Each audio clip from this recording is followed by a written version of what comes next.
thankful ako na nangyari to. And thank God. Sir, yung mga songs po ba kayo talaga namili no, mga yun? Karamihan doon. Bakit po yun yung mga napili niya mga songs? Yun ang songs na gusto kong kantahin. And I think that they fit me. They fit my personality. They fit my voice. So, yun. Sir, natanong ko nga kanina, sir, how does it feel nga po yung kanta nyo nga po ang napili nga po na She's the One na maging Surprise nga ako kasi hindi pa lumalabas ang album, sinabi na nila na pinili na daw yung song na yun. So, I was very surprised. I was very happy that napili rin yung song. Sabi niya, Sir, ano po yung kasi, di ba, hindi nakasama sa MMFF? Anong reaction niyo doon? Anong feeling niyo na hindi nakakasama yun? Yun nga, syempre, as much as possible, sana gusto namin isama yun. Pero with the way things are going right now, hindi talaga namin kakayanin eh. So, for us, okay na rin na hindi nasama kasi mahirap na maglabas ng movie that's half baked. Much better kung prepared na kami, then we can concentrate on doing that. Sir, kasi yung MMDA, si Chairman Yes. Tolentino nga po, parang nakikiusap siya sana magawa ng paraan na makasama pa rin daw po yung movie kasi nga, really help a lot po kasi sana. Oo, pero ang ano kasi, it's not only sa amin eh. It's the whole production eh. Nahihirapan talaga sila na to produce both at the same time. Baka nga if ever we do that, baka hindi pa kami umabot.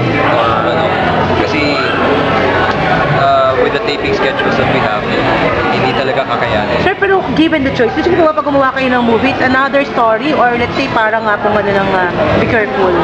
That would be up to ABS-CBN. Sir, your reaction na kasi parang ang dami lumalabas na hindi tuloy yung movie because bumababa yung ratings. Hindi naman. I don't think the ratings of the show has anything to do with it. Well, the main reason talaga is the schedule, the conflict in the schedule. Sir, kailan po yung program?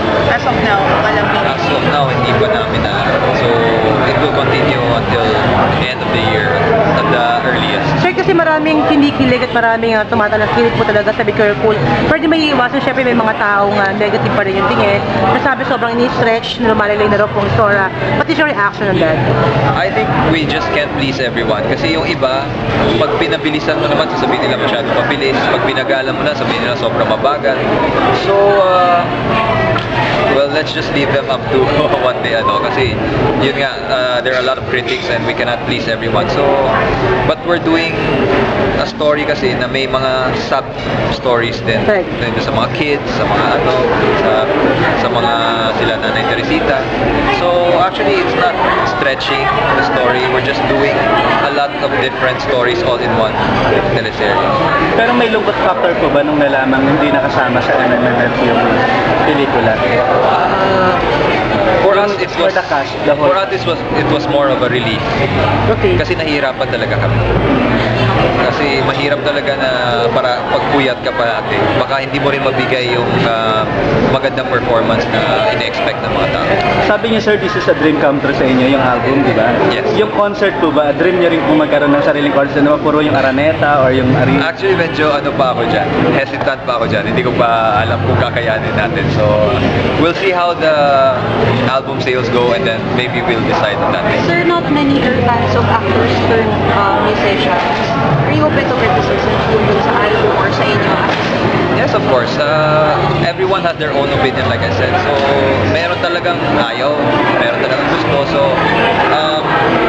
we cannot, like I said, we can't please everyone. Everyone has their own opinion. So, they can say what they want. Pero, let's all be decent people. Diba? Sir, you still want to be paired with Jody or you want to be paired with another artist? For me, okay lang kung with Jody or with another. Actually, it depends on the management. It's not my call. Pero sir, kung bibigyan ng chance, sino pa yung mga gusto niyo makatrabaho artista? Bukod kay Jody. Like I said before, like Ann Curtis Ann. or si Miss Consuelo. Yung mga roles mo usually wholesome. Are you willing to be open to other roles like kontrabida or magpa-sexy ng konti? Kontrabida siguro pwede pa, pero pa-sexy medyo hindi. Bakit po naman? Hindi na bagay sa age ko. Pero, Bakit may mga sir, kasi di ba you're Sa considered Hollywood, a sir, usually may mga, di ba, parang may mga habang nagkaka-age. Oo, kung mas parang- magiging... Depende siguro if it's really a good if it's really a good role, baka pwede natin i-consider. So you don't want to be typecast as a wholesome. Yes, of course, every actor is doesn't want to be typecast as ganito lang ang kaya niya gawin. Of course, I'd like to do something else also.